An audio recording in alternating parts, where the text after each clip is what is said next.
Serbia का नाम आपने ज़रूर सुना होगा। यूरोप की एक बहुत इंपॉर्टेंट कंट्री है सर्बिया। और उसी सर्बिया के अंडर में आता है एक प्रोविंस है कोसोवो, जो कि अपने आप को इंडिपेंडेंट नेशन बोलता है। लेकिन इंडिया कोसोवो को कभी एक इंडिपेंडेंट नेशन नहीं मानता है।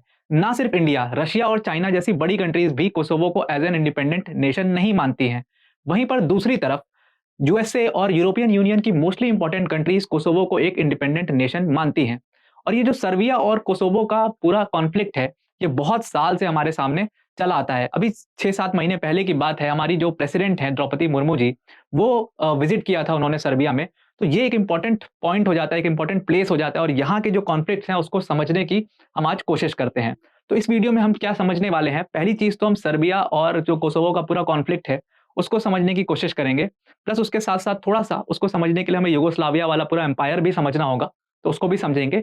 और उसके बाद हम ये समझेंगे कि आखिर रशिया, चाइना और इंडिया जैसी कंट्रीज कोसोवो के इंडिपेंडेंट नेशन होने के इस अपने जो दावा है उसको मानती क्यों नहीं है, और उसको एक इंडिपेंडेंट नेशन की तरह क्यों ट्रीट नहीं करती हैं। वहीं पर यूएस और बाकी यूरोप की जो कंट्रीज हैं वो कोसोवो को क्यों इंडिपेंडेंट नेशन मानती हैं।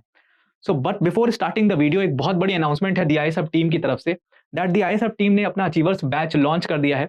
और इस अचीवर्स बैच में ऑल ओवर इंडिया से 100 स्टूडेंट्स को पिक किया जाएगा, और इन 100 स्टूडेंट्स पर स्पेशल मेहनत और फोकस की जाएगी।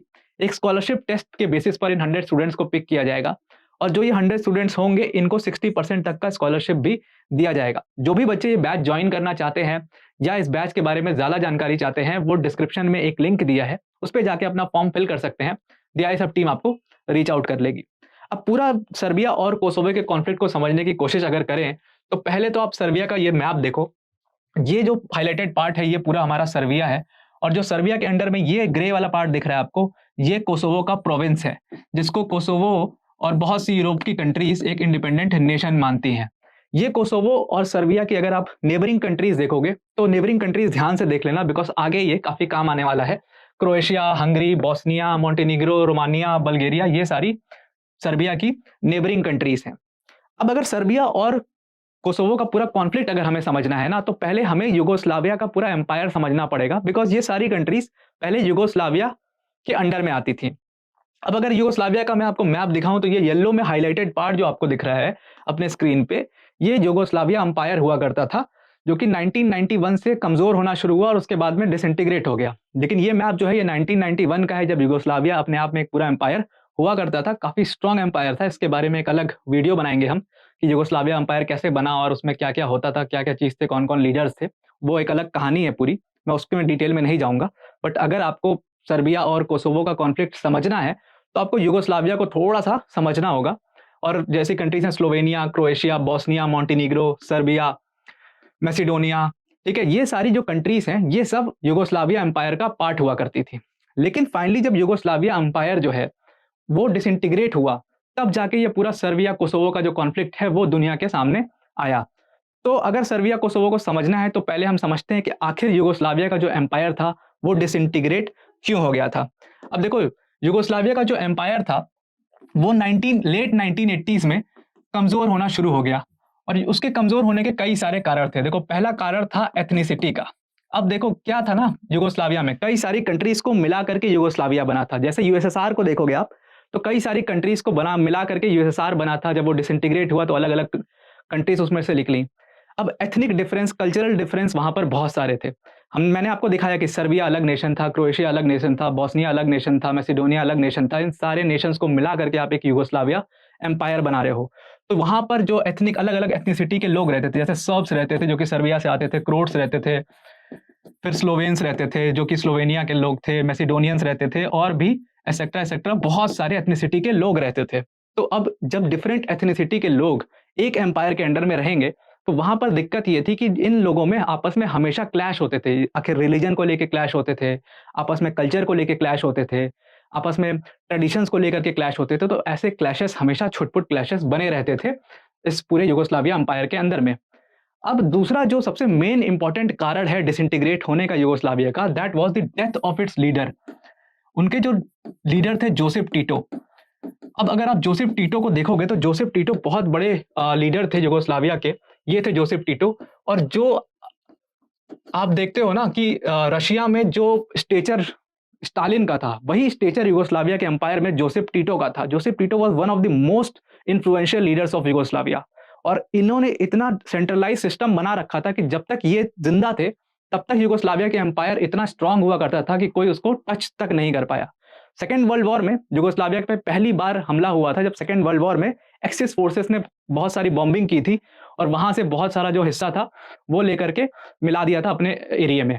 तो उस टाइम पर ये थोड़ा सा वीक पड़े थे। अदरवाइज अगर आप वो वाला एक इंस्टेंस छोड़ दो तो he was a very strong leader, just like Joseph Stalin in Russia, just like Hitler in Germany.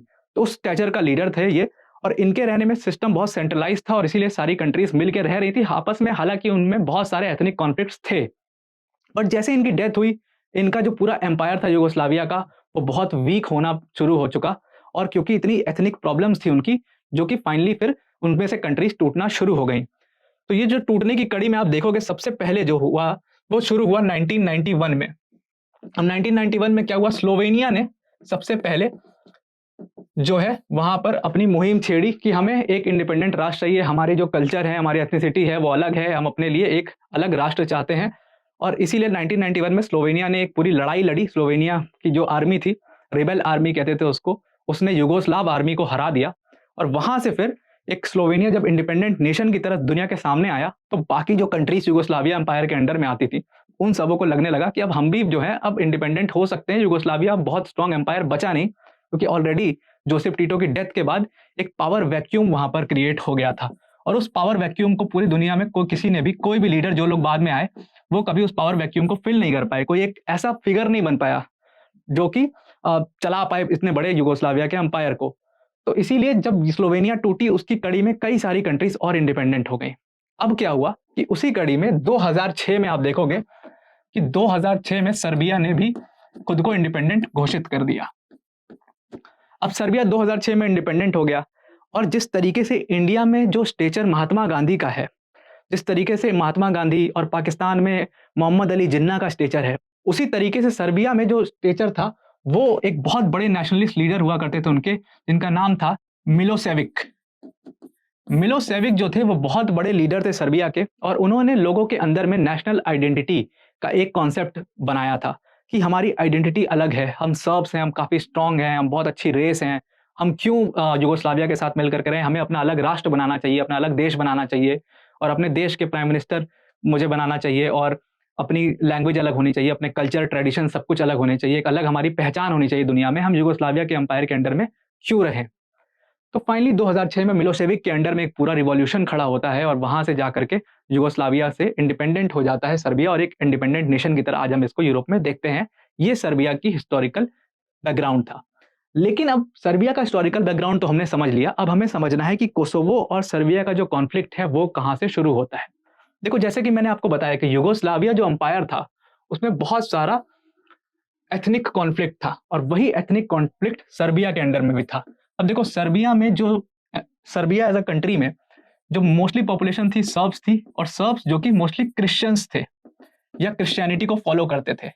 वहीं अगर आप कोसोवो को देखोगे तो कोसोवो आता तो सर्बिया के अंडर में ही था, बट कोसोवो के साथ दिक्कत ये थी कि कोसोवो की जो मोस्टली 90% पॉपुलेशन थी वो अल्बेनियंस थे, और अल्बेनियंस वो अल्बेनियंस, उसमें भी मेजॉरिटी अल्बेनियंस ऐसे थे जो कि इस्लाम को फॉलो करते थे। अब यहाँ पर भी जो क्लैश था लोगों का आपस में, वो शुरू से ही था। मतलब कि जब से सर्बिया था, जब से सर्बिया का अस्तित्व था, तब से ये क्लैश आपस में लोगों का था। वो क्लैश था आइडियोलॉजी का क्लैश। ये क्रिश्चियनिटी को मानते थे और ये लोग इस्लाम को मानते थे, और इन दोनों में आपस में हमेशा क्लैश बना रहता था, छुटपुट हिंसा चलती रहती थी। बट ये हिंसा जो चलती रहती थी, छुटपुट हिंसा, जब यूगोस्लाविया का एम्पायर वीक पड़ा 1990s और 91 में स्लोवेनिया अलग हो गया, उसके बाद काफी वीक पड़ गया यूगोस्लाविया का एम्पायर, तो धीरे धीरे ये जो हिंसा थी ये बहुत ज्यादा बढ़ती गई। और फाइनली अब 1998 में एक बहुत बड़ी घटना होती है, दैट पूरा कोसोवो वॉर शुरू हो जाता है। अब इस कोसोवो वॉर में क्या होता है कि कोसोवो में एक आर्मी पूरी खड़ी होती है। अल्बेनियंस ने अपनी एक आर्मी बनाई जिसको कहते हैं KLA, यानी कि कोसोवो लिबरेशन आर्मी।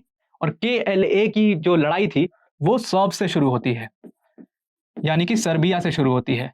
अब सर्बिया के जो कुछ लोग थे ना, जो सर्ब्स थे, वो 10% या 5% के अराउंड जो सर्ब्स थे वो कोसोवो में रहते थे। सबसे पहले हिंसा कहाँ से शुरू हुई थी मैं आपको बताता हूँ कि वो लोग रहते थे, और उनकी जो चर्च थी, उनके चर्च पे कुछ अल्बेनियंस ने अटैक किया, और अटैक के बाद ये हिंसा इतनी ज़्यादा बढ़ गई कि वो 1998 में उसने एक कोसोवो वॉर का रूप ले लिया और ये वॉर इतना ब्रूटल हुआ।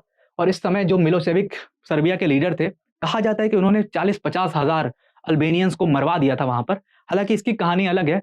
ऐसा कहा जाता है, एक दूसरा पहलू इसका ये है कि जो ये डेटा देते हैं कि नेटो वाले कि 40,000 50,000 लोगों को मरवाया गया, ये रॉन्ग, फैक्चुअली रॉन्ग डेटा है। बिकॉज़ नेटो और यूएन वहाँ पर इंटरवीन करना चाहते थे और वो खुद भी कोसोवो को आज़ाद कराना चाहते थे, क्योंकि कोसोवो को यूएस और यूरोपियन यूनियन की मोस्टली कंट्रीज़ सपोर्ट कर रही थी। और जो ये इंटरनेशनल ऑर्गनाइज़ेशंस हैं, यानी कि यूएन और ऐसे नेटो, ये लोग ना सपोर्ट करते हैं यूएस को और इन यूरोपियन कंट्रीज़ को, बायस्ड होते हैं उनकी तरफ, और इसीलिए इन लोगों ने ये फेक डेटा दे करके वहाँ पर इंटरवीन किया था। तो जब ये वॉर हो गया और इसमें जो है सर्बिया के जो लीडर मिलोसेविक हैं, कहते हैं कि उन्होंने 40-50 हज़ार लोगों को मरवा दिया वहाँ पर, अल्बेनियंस को। तो वहाँ पे क्या हुआ कि नेटो की फ़ोर्स को इंटरवीन करना पड़ा और यूएन ने फिर फाइनली इसको अपने अंडर में ले लिया, यानी कि यूएन एडमिनिस्ट्रेड प्रोविंस हो गया ये।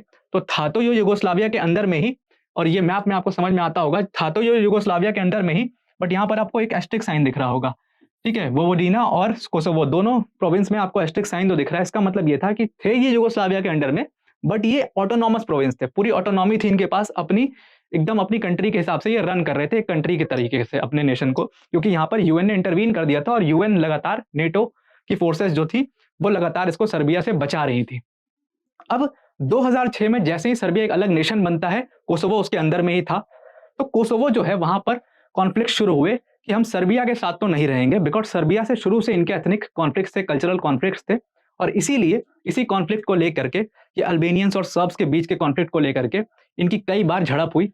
कई बार तो सर्ब्स का आपने कई सारे वीडियोस भी यूट्यूब पे और गूगल पे पड़े होंगे, जहां पर आप जाकर देख सकते हो कि सर्ब्स जो है वो नेटो के फोर्सेस से, अभी 6-7 महीने पहले की बात है, नेटो के फोर्सेस से, पीस कीपिंग फोर्सेस से लड़ाई हो रही है वहां पर सर्ब्स की। सर्ब्स अपनी आइडेंटिटी को बचाने के लिए और कोसोवो को अभी भी सर्बिया का हिस्सा मानते हैं, वहीं कोसोवो खुद को इंडिपेंडेंट नेशन घोषित कर चुका है। तो 2008 में फाइनली ये सारे कॉन्फ्लिक्ट के बाद 2006 में सर्बिया आजाद होता है और 2008 में कोसोवो खुद को इंडिपेंडेंट घोषित कर देता है। और जब ये इंडिपेंडेंट घोषित करता है तो बहुत सारी बड़ी बड़ी जो अपने आप को पीस कीपिंग कंट्रीज कहती हैं, जैसे यूएसए, जैसे यूरोपियन यूनियन की मोस्टली कंट्रीज, वो लोग इनका क्लेम को मान लेते हैं और ये कहते हैं कि ये बिल्कुल सही कह रहे हैं, ये कभी सर्बिया का पार्ट नहीं था कोसोवो। कोसोवो एक अलग एडमिनिस्ट्रेशन है, वहां पर हमेशा से ऑटोनॉमी रही है और कोसोवो जो है एक अलग नेशन बनना चाहिए। यूएन की भी मोस्टली कंट्रीज कोसोवो का क्लेम मानती हैं, उसको एक अलग कंट्री की तरह ट्रीट करती हैं। लेकिन वहीं पर दूसरी साइड पे रशिया, चाइना, इंडिया जैसी कंट्रीज इस क्लेम को नहीं मानती हैं, और वो सही भी हैं अपनी जगह पर, क्योंकि उनकी खुद की कंट्रीज में ऐसे इशू चल रहे हैं। अब देखो, जो ये रशिया, चाइना या इंडिया जैसी कंट्रीज है ना, इनकी फॉरेन पॉलिसी में एक सबसे इंपॉर्टेंट पॉइंट है कि ये किसी भी कंट्री और खुद की कंट्री की भी सोवरेनिटी और इंटीग्रिटी दोनों का ख्याल रखती हैं। अब इंडिया को अगर आप देखो तो इंडिया इतना बड़ा देश है, हर 100 किलोमीटर पे यहाँ पे लैंग्वेज, कल्चर, ट्रेडिशन चेंज हो जाते हैं। तो क्या हर स्टेट को अलग करके आप एक नेशन बनाने की बात करोगे? बिल्कुल भी नहीं। We believe in sovereignty of a country, we believe in integrity of a country. तो हम किसी ऐसे देश के क्लेम को कैसे मान सकते हैं जो कि सिर्फ एथनिक बेसिस पर खुद को अलग मानता है? और इंडिया में भी तो जम्मू कश्मीर का इशू है ना, हमारे भी तो जो जम्मू कश्मीर में कश्मीर का जो पीओके वाला पार्ट है वो रॉन्गली, मतलब हमसे लिया गया, इलीगली पाकिस्तान ने उस पर कब्जा किया हुआ है। अक्साई चीन वाला एरिया उस पर इलीगली चाइना ने कब्जा किया हुआ है।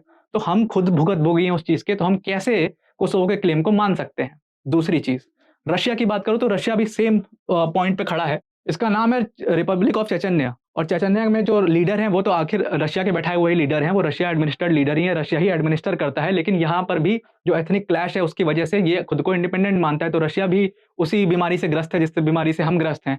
और सेम हाल चाइना का है। चाइना भी ताइवान पे अपना क्लेम मानता है कि ताइवान जो है ये तो चाइना के अंडर में आता है। तो ताइवान और चाइना का भी इशू वही है, तो चाइना भी सेम बीमारी से ग्रस्त है।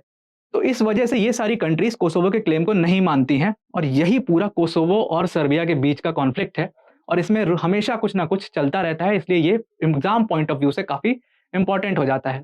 So I hope this video helps. आज की वीडियो में इतना ही। Thank you and have a nice day.